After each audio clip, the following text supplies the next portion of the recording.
Hello students, इस channel में आपका स्वागत है। आज फिजिक्स का एक नया टॉपिक लेकर के आए हैं, electric field due to plane sheet of charge. हम लोग गॉसेस लॉ का एप्लीकेशन देख रहे हैं। एप्लीकेशन में ही ये नेक्स्ट एप्लीकेशन है, इलेक्ट्रिक फील्ड इंटेंसिटी निकालना किसी प्लेन शीट का जिस पर यूनिफॉर्मली चार्ज डिस्ट्रीब्यूटेड है। यूनिफॉर्म चार्ज डिस्ट्रीब्यूशन है इस शीट में। यदि चार्ज डिस्ट्रीब्यूशन 2 डायमेंशन है देन सरफेस एरिया हम लोग कंसीडर करते हैं, और इसका सरफेस चार्ज डेंसिटी है sigma equals to charge divided by area, cross section area. अब हम क्रॉस सेक्शन एरिया किसको कंसीडर करें? ये हमारे पास में शीट है जिसका एरिया बहुत बड़ा है, इसके क्रॉस सेक्शन को हमको कंसीडर करते हुए में आगे बढ़ना है। लेकिन मेन इंपॉर्टेंट है कि हमको निकालना क्या है। एक पी पॉइंट है जिस पर हम लोग इलेक्ट्रिक फील्ड निकालना चाह रहे हैं। इस पॉजिटिव चार्ज के कारण हर जगह जो है इलेक्ट्रिक फील्ड इस डायरेक्शन में होगा। ये इलेक्ट्रिक फील्ड का डायरेक्शन होगा, इलेक्ट्रिक फील्ड का डायरेक्शन ये होगा। अब इस पॉइंट पे एक गॉसियन रीजन हम लोग कंसीडर करें, और गॉसियन रीजन कंसीडर करने के लिए हम लोग यहाँ पे इस एरिया को कंसीडर करेंगे जिसका क्रॉस सेक्शन ये है, क्रॉस सेक्शन एरिया ये है। अब ये एरिया कैसे हम कंसीडर करें, तो कभी कभी जो है हम इसको सर्कुलर यूज कर सकते हैं और इससे हम सिलेंडर बना सकते हैं। जैसे कि ये मॉडल को आप देखिए, इस मॉडल को ध्यान से देखिएगा तो आपको समझ में आएगा। यहाँ पे ये एक प्लेन शीट है और इस पार्टिकुलर पॉइंट पे इसको अगर इस तरह से देखें तो पार्टिकुलर पॉइंट पे हमको निकालना है। तो ये शीट है उसका क्रॉस सेक्शन एरिया हम इसको कंसीडर किए। ये अब सामने ये आ गया, ये एक सर्कल हुआ, ये सर्कल हुआ और प्लेनर है अगर तो ये सर्कल है। तो सर्कल जो है क्रॉस सेक्शन एरिया के रूप में हुआ, लेकिन ये क्रॉस सेक्शन एरिया इस फेस का और इस फेस का हुआ, और ये एक सिलेंडर हम कंसीडर किए हुए। गॉसियन रीजन इसी को कंसीडर करेंगे। तो एक गॉसियन रीजन को कंसीडर करने के लिए सिलेंडर बनाना पड़ेगा। ये सिलेंडर है जिसका एक फेस ये है, एक फेस ये है, जिसका क्रॉस सेक्शन एरिया वही होगा जो यहाँ होगा। इसका cross section area del S है, इसका भी cross section area del S होगा। अब इसके दूसरे एंड को इस एंड को अगर हमको दिखाना हो, ड्रॉ करना हो, तो किस तरह से दिखाएंगे? इस तरह से आगे एक्सटेंड करेंगे, इधर एक्सटेंड करेंगे, ये हो गया। इसका ये एरिया ये दिखाया हम लोग, ये जो एरिया हुआ इसका एरिया इस तरह से हुआ, इसका एरिया ये हुआ। अब ये एरिया जो है इसका वेक्टर क्या होगा, इसका डायरेक्शन क्या होगा? ये जो प्लेन है इस पर परपेंडिकुलर होगा। इसका मतलब ये जो प्लेन है इस पर परपेंडिकुलर होगा, तो डेल एस जो वेक्टर क्वांटिटी है इसका भी डायरेक्शन इधर होगा, इलेक्ट्रिक फील्ड जो वेक्टर क्वांटिटी है उसका भी डायरेक्शन इधर होगा। तो इस केस में थीटा दोनों के बीच में एंगल 0 होगा, तो कॉस 0 का वैल्यू 1 होगा। और ये पार्टिकुलर पॉइंट है जिसको हम लोग ए मान रहे हैं, और इसके कारण फ्लक्स होगा पाई ए इक्वल्स टू होता है ई डेल एस का dot product E into del S cos theta, और कॉस थीटा कॉस 0 है तो cos 0 1 E del S cos 0 और कॉस 0 1, तो ये हो जाएगा ई डेल एस। इस पार्टिकुलर फेस पे फ्लक्स हो गया फाई ए। अब इस डायरेक्शन में अगर आते हैं तो यहाँ पे फाई भी, और सेम वे में इलेक्ट्रिक फील्ड का डायरेक्शन ये है और एरिया वेक्टर भी इधर है, तो थीटा 0 हो गया। ये थीटा जो है वो 0 है। एरिया वेक्टर इधर हुआ, एरिया वेक्टर ये है, ये एरिया वेक्टर है, और इलेक्ट्रिक फील्ड भी इसी डायरेक्शन में, तो एंगल 0 है। इस केस में एंगल जो है 0 हो, तो एंगल 0 है तो कॉस 0 का वैल्यू अगेन 1, तो फाई ए ई डेल एस कॉस 0, इसी को हम लोग कह रहे हैं ई डेल एस, इसको सेकेंड। अब इस गॉसियन रीजन में टोटल फ्लक्स क्या है? तो अभी तक में तो इस फेस में हम फ्लक्स निकाल लिए। अब ये जो सर्कुलर रीजन है, ये जो है सरफेस, उसका एरिया, तो एक पार्टिकुलर छोटा सा सरफेस लेते हैं। यदि ये सरफेस है, छोटा सा सरफेस ये है, ये सरफेस है, इसका एरिया वेक्टर इधर होगा, इलेक्ट्रिक फील्ड का डायरेक्शन इधर है, तो पाई यहाँ पे थीटा हो गया पाई बाई 2, तो कॉस पाई बाई 2 का वैल्यू होता है 0, तो फ्लक्स इस केस में यहाँ पे 0 होगा, क्योंकि फ्लक्स का फॉर्मूला वही है। अब यदि हम इसके नीचे वाला ये पोर्शन अगर यदि हम कंसीडर कर रहे हैं, तो इसमें इस डायरेक्शन में एरिया है, एरिया वेक्टर इधर है और इलेक्ट्रिक फील्ड का डायरेक्शन इधर है। अगेन जो है यहाँ पे एंगल है π/2, तो फ्लक्स इस केस में यहाँ भी जो होगा 0 होगा।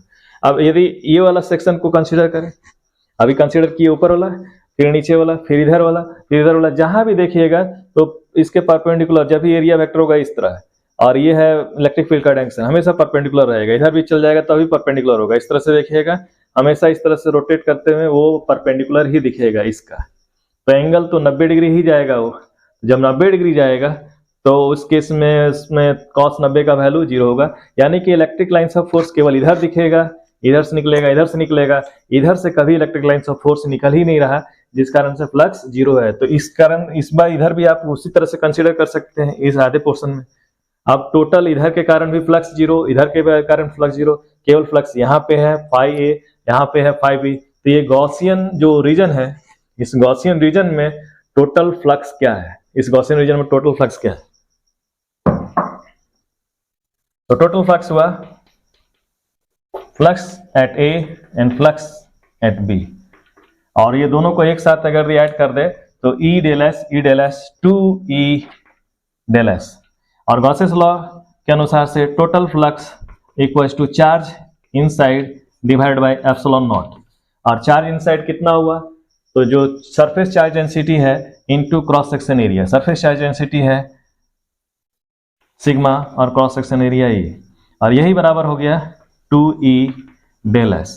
इस केस में del S कैंसिल हो गया, तो यहां से E का वैल्यू आ गया सिग्मा डिवाइडेड बाय, एक मिनट यहाँ पे थोड़ा सा मिस कर रहे हैं, यहाँ एप्सिलॉन नॉट होगा, एप्सिलॉन नॉट होगा इस केस में, यहाँ पे एप्सिलॉन नॉट होगा, ये Q इंक्लूडेड, और वो जो है इसके बराबर हो रहा है। अब इसी को हम यहाँ पे ले आते हैं, तो इलेक्ट्रिक फील्ड का वैल्यू क्या हुआ? इलेक्ट्रिक फील्ड का वैल्यू हो गया sigma divided by 2 epsilon not, that is required amount. यही है जिसको हम चाह रहे थे। ये यहाँ से अगर डिस्टेंस कवर कंसीडर किए रहते R या D, कुछ भी डिस्टेंस कवर कंसीडर किए R या D, तो उस पर डिपेंड ही नहीं किया, डिस्टेंस पर डिपेंड ही नहीं किया। आप कहीं भी उसको जो है यहाँ भी कंसीडर कर सकते थे क्रॉस सेक्शन एरिया, तो वो फ्लक्स इसके कारण यहाँ पे अगर इलेक्ट्रिक फील्ड इंटेंसिटी E आता तो यहाँ भी इलेक्ट्रिक फील्ड इंटेंसिटी E है, यानी कि इलेक्ट्रिक फील्ड इंटेंसिटी कभी भी प्लेन शीट का डिस्टेंस पे डिपेंड नहीं कर रहा है, वो केवल और केवल डिपेंड कर रहा है चार्ज डेंसिटी, इसको सरफेस चार्ज डेंसिटी कहते हैं। तो एक बार फिर से इसको मॉडल के रूप में आप देख लीजिए, ये है इसी तरह का जो मॉडल बनाए हुए हैं, यही मॉडल है, इस तरह का मॉडल है ये, और यहाँ पे आपको दिख रहा होगा ये है प्लेन शीट, इस प्लेन शीट को आप देख रहे हैं, और ये फेस है A और ये फेस है B, और यहाँ पे इसके कारण इसके अराउंड में फ्लक्स ही नहीं है, इसके अराउंड भी फ्लक्स ही नहीं है। तो ये जो गॉसियन रीजन हम बनाए, ये गॉसियन रीजन हम कंसीडर किए, इसको हम बाहर भी कर सकते हैं, इसको बाहर नहीं कीजिए, इसको यहीं रहने दीजिए, इसी तरह से ज़्यादा बेहतर है। इसको अगर ये निकाल लें तो ये जो चार्ज है, यहाँ पे जो चार्ज था वही चार्ज इसी गॉसियन रीजन के अंदर में है, यहाँ पे जो चार्ज था और यही चार्ज है। इसको अगर हम ध्यान से देखें, ध्यान से देखिएगा तो आपको जो है दिखेगा कि लगता है कि ये सब बराबर है, एक सीट बराबर है, ये सीट बराबर है, लेकिन जैसे ही आप इसको हम ऐसे करते हैं तो आपको समझ में आएगा ये हुआ क्या है। इसका मतलब इसके अंदर में जो चार्ज था अब इस रीजन में आ गया, गॉसियन रीजन इसी को कह रहे हैं, अब इसी गॉसियन रीजन को यहाँ पे दिखाया जा रहा है इस तरह से, ये गॉसियन रीजन है, इस तरह से दिखाया जा रहा है, और उसके कारण किसी पार्टिकुलर पॉइंट पे इलेक्ट्रिक फील्ड का वैल्यू आया sigma divided by 2 pi epsilon not. इसका मतलब ये जो है डिपेंड नहीं कर रहा है, डिस्टेंस पे डिपेंड नहीं कर रहा है, डिस्टेंस चाहे यहाँ रखे, यहाँ रखे, यहाँ रखे, हर जगह जो है इस सीट के कारण इलेक्ट्रिक फील्ड सेम आएगा। इस पॉइंट पे भी चाहे और आगे बढ़ा दें और आगे बढ़ा दें तो इलेक्ट्रिक फील्ड का जो है वैल्यू सेम होगा। लेकिन यहाँ आपको एक चीज और भी कंसीडर करना होगा कि ये सीट इनफाइनाइट होना चाहिए। इनफाइनाइट का मतलब क्या हुआ कि यहाँ तो हम सीट जो है लिमिटेड कर दिए, लेकिन ये प्लेन सीट इनफाइनाइट होना चाहिए। इनफाइनाइट का मतलब जैसे कि ये बोर्ड है, इस बोर्ड को हम दूर से अगर देखें तो हमको ये इसका पूरा चारों तरफ कोना जो है दिखेगा। लेकिन अगर हम यहाँ से देखें तो हमको लगेगा कि ये कहाँ अंत हो रहा है पता नहीं चल रहा, कहाँ से शुरू हो रहा है पता ही नहीं चल रहा, ऊपर नीचे, यानी कि ब्रह्मांड का जो है यूनिवर्स के जैसा लगेगा कि कहाँ आदि कहाँ अंत समझ में नहीं आ रहा है, निराकार हो गया। तो इसको इनफाइनाइट कहा जाता है। इनफाइनाइट अगर भी है तो उस केस में ये डी पे डिपेंड नहीं करेगा, यानी डिस्टेंस पे डिपेंड नहीं करेगा। और सीट इनफाइनाइटली होना चाहिए, बड़ा होना चाहिए, बहुत ज़्यादा उसका आकार प्रकार होना चाहिए जिसको डिफाइन नहीं कर पा रहे। उसमें से हम छोटा सा अगर पोर्शन लिए हुए उठा करके ये, तो हम इसमें कह सकते हैं कि electric field doesn't depends on distance from the plane sheet of charge. अब किसी किसी बुक में ये जो है ना दिखा करके, सिलेंडर ना दिखा करके दूसरा लेता है रीजन। जैसे बुक एनसीईआरटी है, उसमें आप अगर ये देखेंगे तो उसमें दूसरे तरह से कंसीडर किया है गॉसियन रीजन। गॉसियन रीजन को कंसीडर करने का अपना अपना तरीका हो सकता है, लेकिन शर्त यह है कि वो यूनिफॉर्म होना चाहिए, यूनिफॉर्म होना चाहिए। जैसे अगर हम ये सीट है तो इसको हम इस तरह से ना कट करके हम इसको स्क्वायर के रूप में बना दें। यहाँ स्क्वायर अगर दी प्लेन में अगर दी कहें स्क्वायर बना दिए, ये स्क्वायर हो गया, ये स्क्वायर हो गया। इसके अंदर में भी चार्ज है, ये चार्ज है। अब इसी स्क्वायर को क्रॉस सेक्शन एरिया मान करके आगे बढ़ा दें और गॉसियन रीजन कंसीडर हम करें, इसको को आगे बढ़ा दें और गॉसियन रीजन कंसीडर करें। ऐसे केस में ये भी एरिया होगा, ये क्रॉस सेक्शन एरिया होगा, और इस साइड में भी हम लोग इसको कंसीडर करते हुए आगे बढ़े, इधर भी हम लोग आगे बढ़े।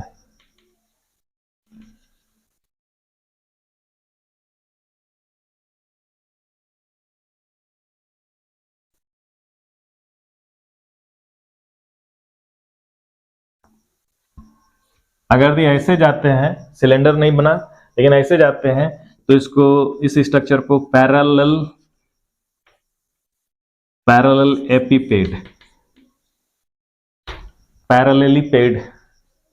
कहा जाता है। पैरेलल एपिपेड इसको कहा जाता है। तो पैरेलली पेड उसको कहा जाएगा। तो या एक तरह का क्यूबॉइड ही है, एक तरह का ये क्यूबॉइड ही है। इसको अगर भी हम लोग कंसीडर करते हैं तो ऐसे केस में कुछ मान करके भी चले तो डेल्टा एस, ये भी डेल्टा एस है, ये भी डेल्टा एस है। अगेन यहाँ ए है तो फ्लक्स ए हो गया, phi A equals to E del S होगा, क्योंकि वेक्टर क्वांटिटी का और इलेक्ट्रिक फील्ड का डायरेक्शन सेम है।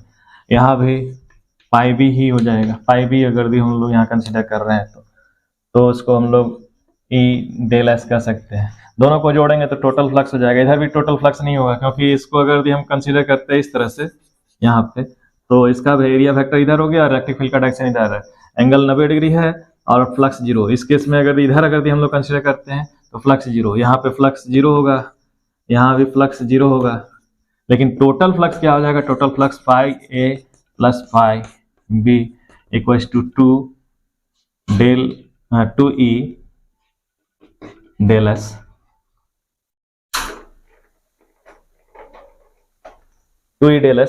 ये हुआ। और वो गॉसेस लॉ के आधार पे चार्ज इंक्लूडेड या charge inside divided by epsilon naught होगा। चार्ज इनसाइड कितना हुआ? तो चार्ज इनसाइड हो गया rho into surface area, sigma into surface area, और ये हो गया डिवाइड बाय एप्सिलॉन नॉट, और ये हो गया 2e डेल एस। अब यहाँ से ले आए रिलेशन, तो E इक्वल टू हो गया, A इक्वल टू हो गया, यहाँ से डेल एस कैंसिल हो गया, तो इक्वल टू हो गया sigma divided by 2 epsilon not. Same relation आया। तो पैरेलल एपिपेड ले या सिलेंडर ले, इसको पैरेलल एपिपेड कहते हैं। पैरेलल एपिपेड ले या सिलेंडर ले, दोनों में यही आएगा, एक ही रिलेशन आएगा। तो आशा करते हैं आपको वीडियो पसंद आ रहा होगा और नए नए कंसेप्ट को आप लगातार जो है सीख रहे होंगे। इसमें छोटे छोटे क्वेश्चंस पूछे जाते हैं, रीजनिंग टाइप का क्वेश्चन आ जाएगा, एसएसएम रीजनिंग टाइप का क्वेश्चन आ जाएगा सीबीएसई में, या फिर जैक में अगर क्वेश्चन आता है तो उसमें क्वेश्चन इस तरह से दे देगा कि एक पैरेलल प्लेट शीट है, ये प्लेन शीट ऑफ चार्ज है, उस पर किसी पर्टिकुलर डी पे इलेक्ट्रिक फील्ड इंटेंसिटी अगर डी डिस्टेंस पे इलेक्ट्रिक फील्ड इंटेंसिटी ई है, तो यदि 2d कर दें तो इलेक्ट्रिक फील्ड इंटेंसिटी क्या हो जाएगा, 2e हो जाएगा या e हो जाएगा या e/2 हो जाएगा या none of the above, none of this हो जाएगा। तो आपको याद रखना होगा कि कभी भी हम डिस्टेंस को बढ़ाएं या घटाएं, इलेक्ट्रिक फील्ड इंटेंसिटी चेंज नहीं होता है, तो उसके केस में इलेक्ट्रिक फील्ड इंटेंसिटी अगेन यही रहेगा। ये छोटा छोटा क्वेश्चन आएगा, लेकिन कंसेप्ट आप बिल्डअप किए हुए रहेंगे तो क्वेश्चन आप बना सकते हैं। आपको जैक का भी क्वेश्चन सॉल्व करके नेक्स्ट ईयर का, लास्ट ईयर का जो क्वेश्चन है उसको सॉल्व करके आपको दिखाया जाएगा, उसके रेस्पेक्ट में भी वीडियो दिया जाएगा। और ये सब भी जो है आप इसको सीख रहे हैं। आशा करते हैं आपको वीडियो पसंद आ रहा होगा। पसंद आ रहा होगा तो आप रेगुलर इसको फॉलो कीजिए और लोगों को जो है सब्सक्राइब करवाइए और लाइक्स करना भूलिए नहीं, क्योंकि आप लाइक नहीं करते हैं तो फिर हमको लगता है कि वीडियो आप तक पहुंच रहा है या नहीं आ रहा है, आप इसको देख रहे हैं, समझ रहे हैं या नहीं समझ रहे हैं। यदि समझ रहे हैं तो लाइक कीजिए, और लाइक करते हैं तो हम लोग मोटिवेट होते हैं, वीडियो और भी बनाया जाएगा। लेकिन चूंकि स्टूडेंट्स का डिमांड रहा है कि नहीं फिजिक्स में कुछ प्रॉब्लम्स होते हैं, हम चाहते हैं कि अभी तो हम कंसेप्चुअल जो है टॉपिक ले रहे हैं, लेकिन बाद में ट्रिक भी लेंगे कि विद इन ए मिनट हम नीट का क्वेश्चन कैसे सॉल्व करेंगे। जेईई मेंस का क्वेश्चन थोड़ा स्टैंडर्ड उसका अलग होता है, IIT advance, JEE advance, JEE mains और जेईई एडवांस का थोड़ा सा और हाई होता है। लेकिन नीट में आप सोचिए कि कितने लोग जो है एकदम 100% स्कोर कर रहे हैं, इसका मतलब अपने आप को कितना डेवलप कर चुके हो। और वो तरीका जो है आप अगर ये नहीं डेवलप करते हैं तो हम लोग पिछड़ जाते हैं। इसलिए टेक्निक को आप सीखिए कि किस तरह से आपको जो है चीज़ों को आगे बढ़ाना है, कैसे आपको ले जाना है। और फिजिक्स अच्छा सब्जेक्ट है, फिजिक्स बहुत अच्छा सब्जेक्ट है, चारों तरफ तो फिजिक्स है। फिजिक्स का मतलब ही होता है कि आसपास में जो हो रहा है नेचर में उसका स्टडी करना है। और ये मॉडल्स हुआ, इस मॉडल को आप याद रखिएगा, ये प्लेन शीट हुआ और इसमें ये गॉसियन रीजन हुआ। चलिए मिलते हैं नेक्स्ट वीडियो में, तब तक के लिए गुड बाय, थैंक यू।